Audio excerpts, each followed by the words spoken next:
வணக்கம் நேயர்களே, ஸ்ரீ குபேரன் டிவி நேயர்கள் லக்ஷ்மணா அன்பு வணக்கங்கள். இப்போ நம்ம பார்க்க போகிறது வார ராசி பலன் 20ஆம் தேதியிலேருந்து 26ஆம் தேதி வரை எப்படி இருக்க போதான்னு பார்க்க போகிறோம். ஸோ எப்போதுமே சொல்கிறது தாங்க, ராசிக்கு பார்ப்பதை விட லக்னத்துக்கு பார்த்தா ரொம்ப பர்ஃபெக்டாக இருக்கும். உதாரணமாக ஒரு மகர லக்னம் விருச்சிக ராசின்னு நீங்கள் விருச்சிக ராசிக்கான பலன்களை பார்க்கறதை விட மகர ராசிக்கான பலன்களை பார்க்க ரொம்ப பர்ஃபெக்டாக இருக்கும். ஃபஸ்ட்டு வரது பொது பலன்கள், அதுக்கப்புறம் பார்த்திங்கன்னா தசா புக்தி பலன்கள். ஸோ உங்களுக்கு என்ன தசா புக்தி அந்தரங்கள் வருதோ ஸோ அதை வந்து மிங்கிள் பண்ணி பார்க்கும்போது ரொம்ப பர்ஃபெக்டாக இருக்கும். வீடியோட எண்டில் டிப் ஆஃப் த வீக் இருக்குது, மறக்காமல் பாருங்கள். கும்பராசி. ஸோ கும்பராசிக்கு வந்து பார்த்திங்கன்னா உங்களுக்கு ராசி அதிபதி சனி வந்து ராசியிலே இருக்கும்போது நிறைய சோம்பேறித்தனம் இருக்கும். அப்படியே புலம்பிக்கிட்டு பண்ணிட்டு இருக்க மாதிரி விஷயங்கள் நிறைய இருக்கும். அது குருடைய சாரத்தில் இருக்கும்போது நல்ல வருமானங்கள் எழுதி தரதுக்கான வாய்ப்புலாம் இருக்குது. வக்கரமாக இருக்கும்போது அந்த வருமானங்கள் கொஞ்சம் ஸ்லோவாக வர மாதிரி ஃபீலை கண்டிப்பாக ஏற்படுத்தும். வேலையில் நல்ல ஏற்றங்கள் நல்ல லாபங்கள் வரதுக்கான வாய்ப்புகளும் ரொம்ப நல்லா இருக்குங்க. ஸோ மற்றபடி பார்த்திங்கன்னா உங்களுக்கு 2-11ஆம் அதிபதி உங்களுக்கு நாளில் இருக்கும்போது நல்ல வருமானங்கள், ஏதாவது புதிய வண்டி வாகனம் வாங்குறதுக்கான யோகங்களை கண்டிப்பாக கொடுத்துரும். ஸோ எல்லாமே ரொம்ப சிறப்பு தான். மற்றபடி உங்களுக்கு 3 மற்றும் 10ஆம் அதிபதியான செவ்வாய் இதுவரை நீச்சமாக 6லேருந்து 5ல் இருக்கும்போது நல்ல ஒரு பிரயாணங்கள், தொழில் ரீதியான விஷயம் கொஞ்சம் கவனமாக இருக்கிறது ரொம்ப ரொம்ப அவசியங்க. ஸோ அதை கொஞ்சம் பார்த்து நடந்துக்கணும். மற்றபடி பார்த்திங்கன்னா உங்களுக்கு 4 மற்றும் 9ஆம் அதிபதியான சுக்கிரன் அது பார்த்திங்கன்னா உங்களுக்கு ராசியிலே இருக்கிறது. ஸோ 4, 9 நிறைய பிரயாணங்கள், சந்தோஷங்கள், குதூகலங்கள் எல்லாமே நல்லாயிருக்கும். ஸோ 4, 9ஆம் அதிபதி போது ஏதாவது தாயார் தந்தையார் பிரிஞ்சிருந்தாங்க, வெளியூரில் இருந்தாங்கன்னா அவங்க உங்களை பார்க்க வர்றதுக்கான வாய்ப்புலாம் ரொம்ப நல்லாயிருக்கு.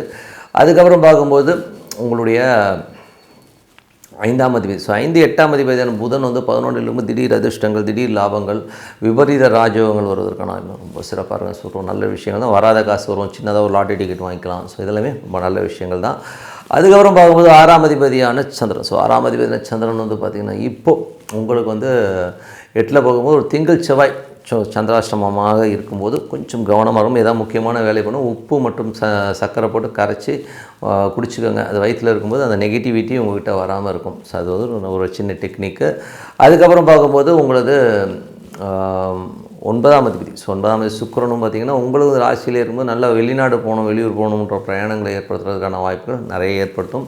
அது ராகுடைய சாதனமும் பொருளாதாரத்தில் நல்ல ஒரு உயர்வு கிடைக்கிறதுக்கான வாய்ப்புகள், பெரிய பணம் சில பேர் கிடைக்கிறதுக்கான வாய்ப்புலாம் நிறையா இருக்குது. ஸோ அதெல்லாம் ரொம்ப சிறப்பு தான். ஸோ அதுக்கப்புறம் பார்க்கும்போது உங்களுடைய 10ஆம் அதிபதி செவ்வாய், 10ஆம் அதிபதி செவ்வாய் இதுவரை நீச்சமாக இருக்கும்போது கொஞ்சம் தொழில் ரீதியான விஷயங்கள் சின்ன சின்ன கலக்கங்கள் தான். இதெல்லாம் கொஞ்சம் கிளியராகி ஃப்ரீயாக இருக்கிறதுக்கான வாய்ப்பு, நல்ல வருமானங்கள் வரதுக்கான வாய்ப்புலாம் ரொம்ப நல்லா இருக்குது. அதுக்கப்புறம் பார்க்கும்போது உங்களுடைய 11ஆம் அதிபதி குருவும் பார்த்திங்கன்னா உங்களுக்கு 4 இருக்கும்போது நல்ல சொத்துக்கள், வண்டி வாங்கினா நல்ல லாபங்கள், சந்தோஷங்கள் வரதுக்கான வாய்ப்பு ரொம்ப நல்லா இருக்குங்க. ஸோ இதுவரை பார்த்தது பொது பலன்கள். ஸோ இப்போ பார்க்கும்போது தசாபதி பலன். கும்ப லக்னமாக சூரிய தசாபதி சூரியன் பார்த்திங்கன்னா உங்களுக்கு சூரியனுடைய விஷயங்களில் பார்த்திங்கன்னா ஒரு 7ஆம் அதிபதி. ஸோ 7ஆம் அதிபதி 12ல் இருக்கும்போது கணவன் மனைவி ஒவ்வொருத்தரும் ஒரு ஊருக்கு போகிற மாதிரியான விஷயங்களை கண்டிப்பாக ஏற்படுத்தும். மற்றபடி வேறு ஒரு பெரிய ப்ராப்ளம் வராது. ஓகேங்களா. மற்றபடி பார்த்திங்கன்னா உங்களுக்கு கும்ப லக்னம் சந்திர தசாபதி 6ஆம் அதிபதியான சந்திரன் பார்த்திங்கன்னா உங்களுக்கு 9 பிரயாணம் பண்ணும்போது 8ல் பிரயாணம் பண்ணும்போது கொஞ்சம் அந்த திங்கள் செவ்வாயில் மட்டும் கொஞ்சம் பிரச்சனைகள், வேலையில் ஒரு ஸ்ட்ரெஸ்ஸோ டென்ஷனோ திங்கள் செவ்வாயில் இருக்கும். அதுக்கப்புறம் சரியாயிடுங்க. அது சந்திராஷ்டம காலங்களில் கொஞ்சம் கம்முன்னு இருக்கிறது ரொம்ப ரொம்ப நல்லது. இல்லாட்டி உப்பு சர்க்கரை கரைச்சல் போட்டு குடிச்சிட்டிங்கன்னா அது வயிற்றில் இருக்கும்போது கண்டிப்பாக அந்த ஒரு நெகட்டிவிட்டி கண்டிப்பாக கிளியர் பண்ணும். மற்றபடி கும்ப லக்னமாக இருந்து செவ்வாய் தசாபதினா செவ்வாய் பார்த்திங்கன்னா உங்களுக்கு 3 மற்றும் 10ஆம் அதிபதியாக இருந்து இதுவரை நீச்சமாக இருக்கும்போது கொஞ்சம் மனக்கலக்கங்கள் தொழிலில் இருக்கும், இளைய சகோதரருக்கும் உங்களுக்கு கொஞ்சம் மனக்கலக்கங்கள் இருக்கும். ஸோ அதெல்லாம் கிளியர் ஆகிடுது. பட் இருந்தாலும் கொஞ்சம் கேர்ஃபுல்லாக இருக்கணும். ஏன்னா அது குருவுடைய சாரத்தில் போகும்போது நல்ல லாபங்களையும் கண்டிப்பாக கொடுத்துருங்க. ஸோ அதெல்லாம் ஒன்றும் பெரிய ப்ராப்ளம் இல்லை.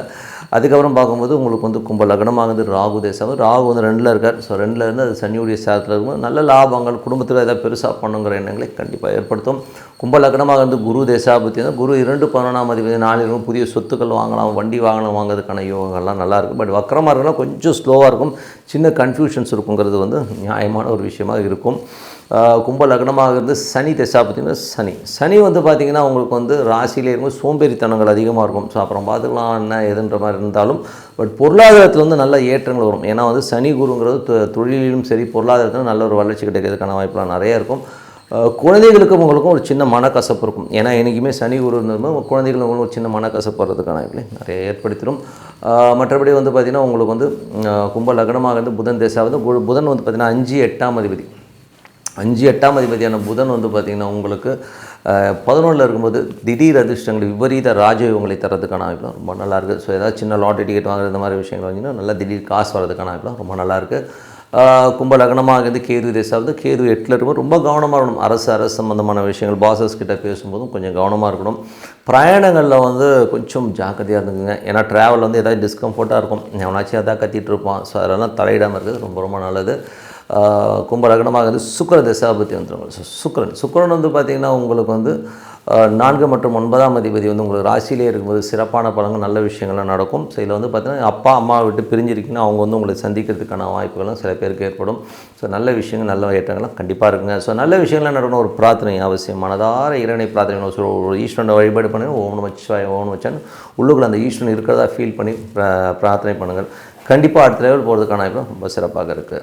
Tip of the week. So tip of the வீக்கில் வந்து நம்ம பார்க்க போகிறது பாதகாதிபதி. ஸோ பாதகாதிபதிங்கிறது வந்து பார்த்திங்கன்னா ஒவ்வொரு ஜாதகத்துலேயும் வந்து இருக்கும். ஸோ சரம் ஸ்திரம் உபயம் சொல்லிட்டு அந்த 3 ராசிகளாக பிரியும். ஸோ அதில் வந்து பார்த்திங்கன்னா சரத்துக்கு 11ஆம் அதிபதியும் ஸ்திரத்துக்கு வந்து 9ஆம் அதிபதியும் அதுக்கப்புறம் வந்து உபயத்துக்கு வந்து 7ஆம் அதிபதியும் வந்து பாதகஸ்தானமாக இருக்கும். ஸோ அந்த மாதிரி இந்த பாதகஸ்தானங்கள் வந்து எல்லா ஜாதகத்துலேயும் ஏதோ ஒரு கண்டிப்பாக இருக்குங்க. ஸோ இந்த மாதிரி பாதகஸ்தானங்கள் எந்த மாதிரி பாதகாதிபதி என்ன மாதிரி விஷயங்களை பண்ணுவார், முக்கியமாக இந்த பாதகஸ்தானம் பாதகாதிபதிகள் எப்படி வேலை செய்வாங்கன்னா அவங்களுடைய தசா புத்தி அந்த காலகட்டங்களில் மட்டும்தான் அது வந்து மெயினாக வேலை செய்யும். ஸோ மற்ற காலகட்டங்கள் வந்து அவ்வளோ பெருசாக எஃபெக்ட் பண்ணுறது கிடையாது. பட் இந்த தசாபுக்திகளில் வந்து பார்த்திங்கன்னா வேற ஒரு கிரகம் தசை நடத்தினாலும் அந்த பாதகாதிபதி நட்சத்திராதிபதியோ இந்த மாதிரி விஷயங்கள் இருக்கும்போது கண்டிப்பாக வந்து அதோடைய எஃபெக்ட் இருக்கும். மேஜராக வந்து பாதகாதிபதி அது எப்படி எஃபெக்ட் பண்ணோன்னா அது இருக்கிற ஸ்தானங்கள். இப்போ உதாரணத்துக்கு சொன்னால் ஒரு ஜாதகர் இருக்கார். ஸோ அவருடைய பாதகாதிபதி வந்து இப்போ உதாரணத்துக்கு வந்து ஒரு மகர லக்னம் ஒரு செவ்வாய் பாதகாதிபதியாக இருக்கிறவங்க 2ல் வந்து செவ்வாய் இருக்குன்னா அவர் ஏடாகூடமாக பேசுவார். பேச்சினால் அவருக்கு பெரிய விரோதங்கள் பெரிய இழப்பு ஏற்பட்டிருக்குன்றதில் வந்து எந்தவித இதில் கண்டிப்பாக நடந்திருக்கும். சரிங்களா? தாயார் சார்ந்த உறவுகளாலும் வந்து பார்த்திங்கன்னா அவங்களுக்கும் ரொம்ப மனக்காயங்களை இவர் ஏற்படுத்தியிருப்பாருங்கிறது தான் உண்மையான விஷயம். ஸோ இதுதான் வந்து பாதகம். அது மட்டும் இல்லாமல் பார்த்திங்கன்னா இந்த பாதகம் வந்து நிற்கிறத விட அந்த பாதக ஸ்தானத்தில் உள்ள கிரகங்கள் தான் மேஜராக எஃபெக்ட் பண்ணும். இப்போ உதாரணத்துக்கு வந்து இப்போ வந்து அவருக்கு செவ்வாய் வந்து அந்த பாதக ஸ்தானத்தில் இல்லை, ஆனால் பேச்சினால் வந்து ஒரு 50% தான் அவருக்கு வந்து ப்ராப்ளம் வந்திருக்கும். மற்றபடி வந்து ஒரு 100% கிடையாது. ஆனால் 100% அங்கே இப்போது சப்போஸ் மகர லக்னத்துக்கு வந்து விருச்சிகத்தில் இருக்கிற கிரகம் வந்து கண்டிப்பாக ஒரு பெரிய பாதகத்தை கண்டிப்பாக அவர் பண்ணும். அதுவும் அந்த பாதகஸ்தானாதிபதி வந்து அந்த தசாபுத்தி காலங்கள் வந்து ஒரு மன உளைச்சலையும் டென்ஷன்ஸையும் கண்டிப்பாக கொடுத்துரும். இப்போ உதாரணத்துக்கு வந்து சொல்லப்போனால் ஒருத்தருக்கு வந்து பாதகஸ்தானத்தில் இப்போ ஒரு மகர லக்னத்துக்கு வந்து புதன் வந்து பாதகஸ்தானத்தில் இருந்து அது 11ல் வந்து பாதகஸ்தானமாக இருக்கும்போது வேலை விஷயங்களில் வந்து ரொம்ப பெருசாக போகணும்னு சொல்லி நிறைய கடன் வாங்கி இல்லை ஒரு தொழிலில் பெரிய கடன் வாங்கி கடன் சம்மந்தமான விஷயங்களோ இல்லை 9ஆம் அதிபதியாக வர அப்பா சம்மந்தமான விஷயங்களில் ஏதோ ஒரு பெரிய பிரச்சனையில் மாட்டி அதனால் ஒரு பெரிய மன உளைச்சல் கண்டிப்பாக வருங்க. ஸோ புதன் வந்து அந்த பாதகஸ்தானத்தில் இருந்தால் எதுக்கு சொல்கிறேன்னா அந்த பாதகங்கிறது வந்து அந்த தசாபுத்தி காலங்களில் கண்டிப்பாக எஃபெக்ட் பண்ணும். ஸோ நீங்கள் எப்படி தான் போனாலும் சரி அந்த எஃபெக்ட்டை கண்டிப்பாக கொடுத்துரும். ஸோ அதனால் வந்து இதை விட்டு நம்ம பாதகஸ்தானாதிபதியோடைய திசை நடத்தும்போது நம்ம என்ன பண்ணணும் போது அந்த ஸ்தானாதிபதி யாரோ அந்த கிரகம் இருக்கு இல்லையா 11லேருந்து என்ன கிரகம் நடக்கும். ஸோ அதுக்கான வர்ஷிப் பண்ணிக்கணும். அவ்வளோதான், பிரார்த்தனை தான். என்னை பொறுத்த பரிகாரன்றதை விட ஒரு பிரார்த்தனை பண்ணும்போது கண்டிப்பாக வந்து இந்த பாதகஸ்தானம் பாதகாதிபதியிலேருந்து கண்டிப்பாக ரிலீஃப் பண்ணும். பட் நம்ம தெரிஞ்சுக்கணும். ஏன்னா வந்து நமக்கு பாதகாதிபதி இது. ஸோ பாதகாதிபதி திசை நடக்கும்போது நம்ம கரெக்டாக அந்த ஒரு விஷயத்தில் வந்து நம்ம கேர்ஃபுல்லாக நடந்துக்கிட்டோம்னாலே மேக்ஸிமம் வந்து அந்த பிரச்சனைகள்லேருந்து வெளியில் வந்துடலாம்ங்கிறது தான் இதுக்கான ரெமெடி. மற்றபடி எந்த பிரச்சனையாக இருந்தாலும் ஒரே ரெமெடி தாங்க. எல்லா நோய்க்கும் ஒரே மருந்துன்ற மாதிரி ஒரு ப்ராக்டிஸ் மட்டும் நீங்கள் லைஃப்பில் பண்ணிட்டீங்கன்னா கண்டிப்பாக நம்ம அடுத்த லெவல் போகிறதுக்கான கண்டிப்பாக இருக்கும். எப்போதுமே சொல்கிறது தான். ஏன்னா ஒரு பிரார்த்தனை என்ன சாமி வேணால் எடுத்துக்கோங்க. உங்களுக்கு ரொம்ப பிடிச்ச சாமி ஏதோ ஒரு சாமியை எடுத்துக்கிட்டு டெய்லி அதுக்குன்னு ஒரு 10 நிமிஷம் ஒதுக்குங்க. சாப்பாடு எப்படி முக்கியம், தூக்கம் எப்படி ஒரு மனுஷனுக்கு முக்கியமோ அந்த மாதிரி வந்து ஒரு பிரார்த்தனையும் வந்து ரொம்ப ரொம்ப முக்கியம். ஸோ அதனால் வந்து மனதார இறைவனை வந்து பிரார்த்தனை பண்ணுங்கள். உள்ளுக்குள்ளே வந்து தெய்வம் இருக்கணும். ஸோ தெய்வம் உள்ளே வந்துருச்சுன்னா அதுக்கப்புறம் யாரும் உங்களை டச் பண்ண முடியாது. இதுக்கு உதாரணம் சொல்லணும்னா மகாதேவர் ஐயர் பெரிய ஒரு ஸ்காலர். கிட்டத்தட்ட வந்து நீங்கள் கூகுளில் போய் டைப் பண்ணி பாருங்கள் மகாதேவர் ஐயர்னு. ஸோ அவர் சொல்லியிருக்கார். அவர் என்ன சொல்வார்னா, நான் வந்து கிட்டத்தட்ட வந்து ஒரு 47 ஆண்டுகளாச்சு என்னோடய ஜாதக நோட்டை தொட்டு. காரணம் என்ன, உபாசனை தெய்வம் என்னுடைய இஷ்ட தெய்வங்களை வந்து நான் டெய்லி வழிபட்டுறேன் அப்படின்னு. ஸோ நீங்கள் வந்து வழிபாடுங்கிறத வந்து உங்கள் லைஃப்பில் வந்து ஒரு பார்ட்டாக ஒரு அரை மணி நேரமோ 15 நிமிஷமோ ஒதுக்கிட்டிங்கன்னா மற்ற எதுவுமே தேவையில்லைங்க. அந்த தெய்வம் உங்களை கண்டிப்பாக காப்பாற்றுன்னு சொல்லிவிட்டு உங்களிடம் விடைபெறுவது உங்கள் லக்ஷ்மி நாராயணன். நன்றி, வணக்கம்.